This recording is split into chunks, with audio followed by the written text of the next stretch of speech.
수확한 쌀을 토실토실한 알곡으로 걸러주던 키. 여전히 그 키를 만드는 장인이 있다.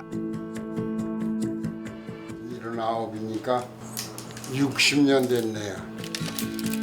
오늘의 주인공, 옛날 방식 그대로 전통 키를 만드는 김기일 씨입니다. 경기도 용인시.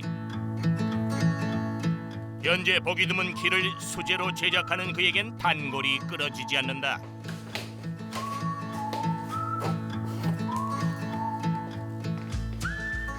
참 저는 옛날에 다 단골을 만들어 놨죠. 그래서 이제 주문이 이렇게 이제 자주 들어와요. 주문 들어오면 그거 해주고 바빠요. 이거 해줘야지 저거 해줘야지. 60년의 내공이 담겨 몇 년을 사용해도 튼튼하다는 장인의 키. 덕분에 전국 각지에서 손님이 찾아온다. 그렇게 단골들이 있는 이유, 재료부터 남다른 공을 들였기 때문. 키 재료고요. 이게 원주 재료 버들이에요. 이게 참버들. 봄이면 이제 햇싹이 올라오는데 햇싹이 올라와서 이게 음력으로 5월 단오절 때서부터 이걸 이제 우리가 채취해 와요. 그러면 이 자재 구하시는 것부터 네. 다 하시는 거세요? 그렇죠. 그래야지 이제 한 먹죠. 아주 제 손으로 다 해오는 거죠. 키의 품질을 유지하기 위해서 힘들어도 모든 걸 직접 다 하고 있는데 오랜 세월 작업을 하다 보니 생긴 구질병 때문에 손수 작업대까지 만들었다고. 앉아서는 못해요. 무릎이 아파서. 그렇게 서서는 좀 한참씩 해요. 그래서 그러기 때문에 이게 서서 하느라고 이렇게 만드는 내가 연구해서 만드는 거예요. 수지의 작업대가 배틀 역할을 해줘 작업이 훨씬 수월해졌을 뿐만 아니라 건강에도 많은 도움이 됐다. 곳곳에 아이디어가 가득한 전통키 제작. 언제부터 시작한 겁니까? 18살이 됐는데 바로 이우재 황해도에서 이사 오신 분이 이우재 사는데 그분이 키를 만들었어. 가족의 생계를 위해 우연히 시작한 일. 하지만 지금은 자부심을 느끼며 유기장으로서 사명을 갖고 있다는 그에겐 하나의 고민이 있다.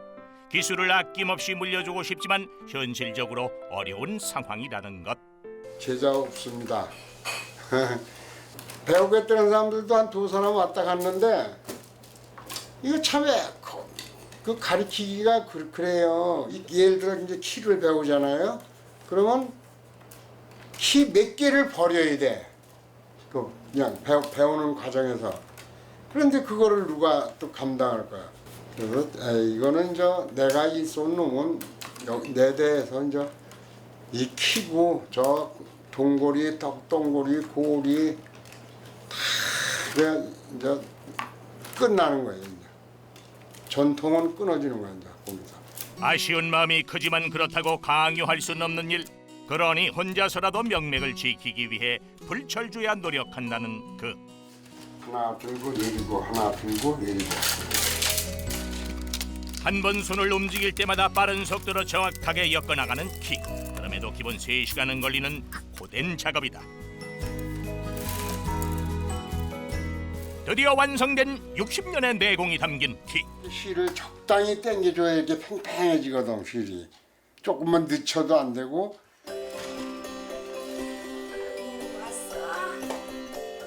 그와 함께 키를 만든 또 다른 주인공 아내 김영옥 씨다. 수작업이 아주. 그래서 이게 워낙은 비싸야 돼. 근데 중국산도 있거든. 중국산도 있는데 중국산은 엉성한 게 아주 못 쓰겠더라고. 내가 봐도 깨가 다 새거서 까불르면 이렇게 손가락 닿는 데다가 꿀꿀을 붙여. 내가 이렇게 자꾸 이 살이 또 결이 있어가지고 자꾸 파고 들어가. 거기다 저기 근데 이게 당이 반창고를 붙여. 반창고 붙였잖아. 뭐 해서 이 손이 손 같아. 매일 키를 엮는 그의 손은 성할 날이 없다는데 창피하다. 은퇴할 때도 됐지만 김기일 씨가 여전히 쉬지 않고 일하는 건 자신이 아니면 만나는 사람이 없기 때문. 이 농촌에서 쓰는 거니까 꼭 필요한 사람이 이걸 참 사는 거거든. 그러니까 안 만들면 못 사가잖아. 없잖아. 그러니까 그런 마음으로 그러니까 장인 정신으로 이걸 하는 거예요. 그러니 죽는 날까지는 내가 아니라 남을 위해서라도 계속 키를 만드는 게 자신이 할 일이자 사명이라고. 완제품 끝났습니다. 국산 수제 키를 만들고 있는 그의 바람은 언제나 한결같다. 아, 키가 참 마음에 든다고. 이쁘다고. 그리고 사가는 기분. 정성에 정성을 더한 주인공의 전통 키. 오랫동안 사용되길 바랍니다. 우리들의 주변에서 흔하게 볼 수 있는 당나무에 숨겨진 천년의 비밀. 서양의 파피루스가 있다면 조선엔 한지가 있다.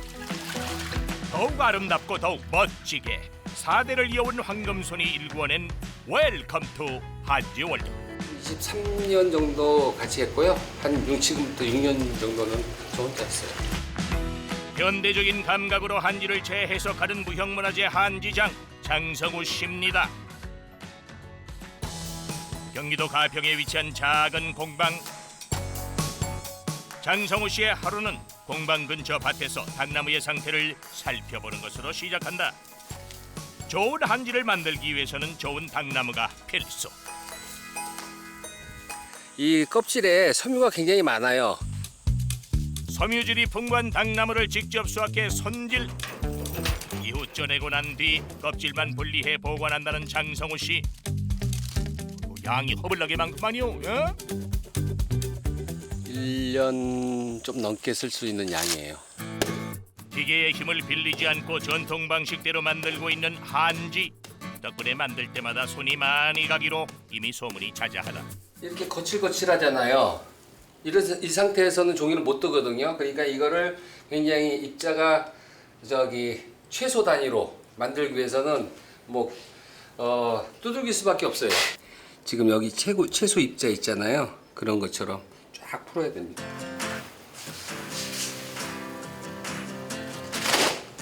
이렇게 이제 이 발틀 위에다 발을 전통 한지의 초지법인 외발뜨기는 까다로운 작업 중에 하나지만 그에겐 아무 문제가 없다. 제 마음대로 어느 쪽으로 이렇게 쭉 가고 싶다 그러면 쭉 보내고 다시 이렇게 왔다 갔다 할 수가 있다고요. 마음대로. 그게 이제 여기에 물 빠짐을 조절해 주는 거거든요. 그리고 섬유와 섬유끼리 붙여주는 역할을 해주는 게 황촉규라는 게 있어요. 그걸 여기 같이 섞어 놓은 걸로. 당나무는 물론 당나무 껍질을 삶는 잿물 그리고 온도 변화에 굉장히 민감한 황촉규까지. 그는 자신이 사용하는 것들 하나하나 천연 재료를 고집해 한지를 만든다. 과거에는 천연 재료에서 얻을 수밖에 없었잖아요. 어떤 물건을 만들 때. 그런데 이게 불안정한 요소가 아닌 것 같아요. 그러니까 만약에 이게 많이 불안정했으면 보존성도 굉장히 짧았을 거고 아니면 강인함이 좀 약했을 텐데 그런 것을 쓴물로 인해서 우리가 그 과거의 기록물이라든지 이런 게 남아 있잖아요. 그거로 인해서 과학적으로 증명하지 않아도 이거는 보존성이 굉장히 뛰어난 거다라고. 그렇게 천연 재료를 고집한 끝에 자신만의 한지 세계를 구축하는 데 성공. 아버지의 뒤를 이어 한지 무형문화재로 지정받으면서 사람들에게 인정받았다. 그 아버지가 가지고 있는 부담감이 이제 저한테 온 것 같아요, 사실은.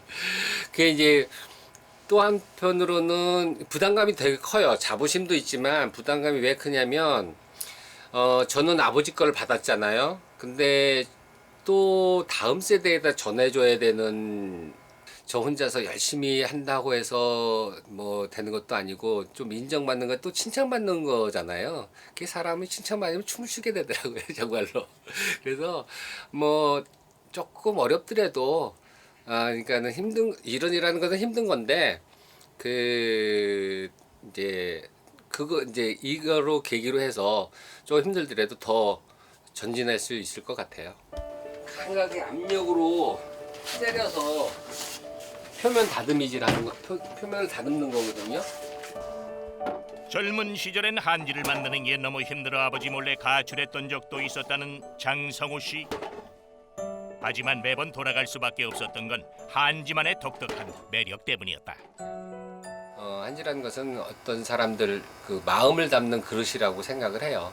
그래서 그림 그린 사람들은 그림을 그려서 마음을 표현하고, 그다음에 글씨 쓰는 사람들은 글씨로 이제 표현하고 그러잖아요. 그래서 저는 그 그릇을 만드는 뭐 장인이라면 장인이고 그냥 만드는 사람인 것 같아요.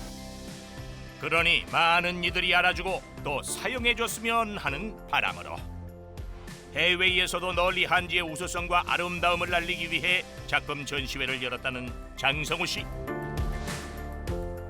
그 종이 문화를 유럽에다가 좀 널리 알려주고 싶고, 거기에다가 만약에 작업장이 만들어지면 이제 거기에 이제 같이 하고 싶고요. 그 한지가 이런 데다가 쓰였다 과거에는, 그리고 현재도 이렇게 쓰이고 있고 미래에는 이렇게 쓰일 것이다라는 그런 뭐 열린 공간 전시장을 하나 꾸미는 게 저의 그 큰 계획입니다. 노력하는 그가 있어 세상이 여전히 아름답습니다.